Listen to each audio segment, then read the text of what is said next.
सरकार ने 11 मार्च को देश भर में नागरिकता संशोधन अधिनियम यानी CAA लागू कर दिया है। सिटीजनशिप अमेंडमेंट एक्ट के तहत अब पाकिस्तान, अफगानिस्तान और बांग्लादेश से भारत आए शरणार्थियों को भारत की नागरिकता मिल सकेगी। केंद्र सरकार ने CAA को लेकर अधिसूचना जारी कर दी है। इसके साथ ही सिटीजनशिप के लिए आवेदन करने के लिए एक वेब पोर्टल भी शुरू कर दिया है। आइए जानते हैं कि CAA के तहत नागरिकता के लिए किस तरह आवेदन किया जा सकता है और क्या है इससे जुड़े नियम। चलिए वीडियो की शुरुआत करते हैं। लोकसभा चुनाव 2024 से ठीक पहले केंद्र सरकार ने नागरिकता संशोधन अधिनियम की अधिसूचना जारी कर दी है। इस कानून के लागू होने से पाकिस्तान, अफगानिस्तान और बांग्लादेश से आए गैर मुस्लिम शरणार्थी अब भारत के नागरिक बन सकेंगे। हालांकि नागरिकता पाने के लिए कुछ जरूरी शर्तें भी रखी गई हैं।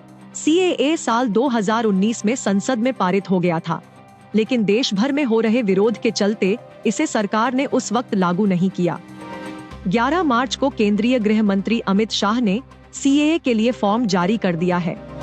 इसमें सभी जरूरी दस्तावेजों और नियमों की जानकारी दी गई है। CAA के तहत ऐसे शरणार्थियों को नागरिकता दी जाएगी जो 31 दिसंबर 2014 से पहले भारत में आकर बस गए हैं। आवेदकों को भारत में आने के लिए वीजा या इमिग्रेशन स्टैंप समेत दूसरी जानकारियां भी देनी होंगी। 3 पड़ोसी मुल्क से आए शरणार्थियों को नागरिकता के लिए ऑनलाइन आवेदन करना होगा। इसके लिए सरकार ने वेब पोर्टल शुरू किया है।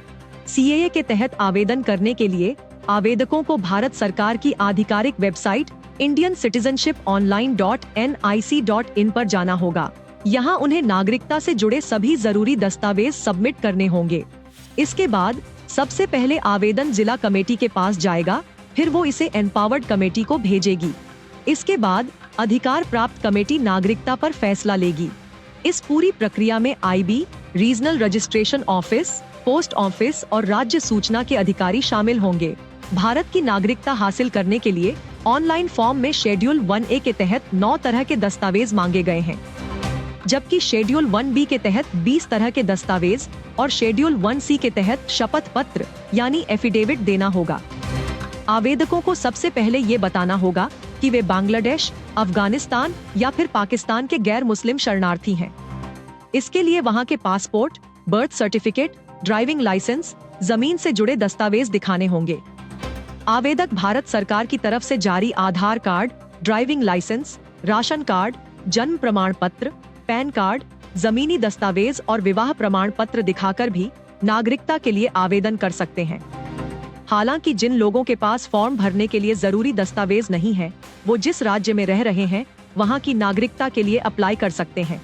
CAA के तहत नागरिकता पाने के लिए आवेदकों को ऑनलाइन फॉर्म में कई जानकारियां देनी होगी, जैसे आवेदकों को फॉर्म में अपने माता पिता या पति का नाम और वो भारत में कब से रह रहे हैं ये जानकारी देनी होगी।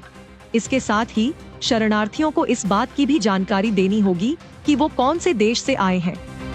भारत की नागरिकता पाने के लिए आवेदकों को ये बताना होगा कि वो भारत में आने के बाद क्या काम कर रहे हैं और वे किस धर्म से ताल्लुक रखते हैं। आपको ये स्टोरी कैसी लगी हमें कमेंट सेक्शन में जरूर बताएं। ऐसी ही स्टोरीज और अपडेट्स पाने के लिए सब्सक्राइब करें आज तक AI।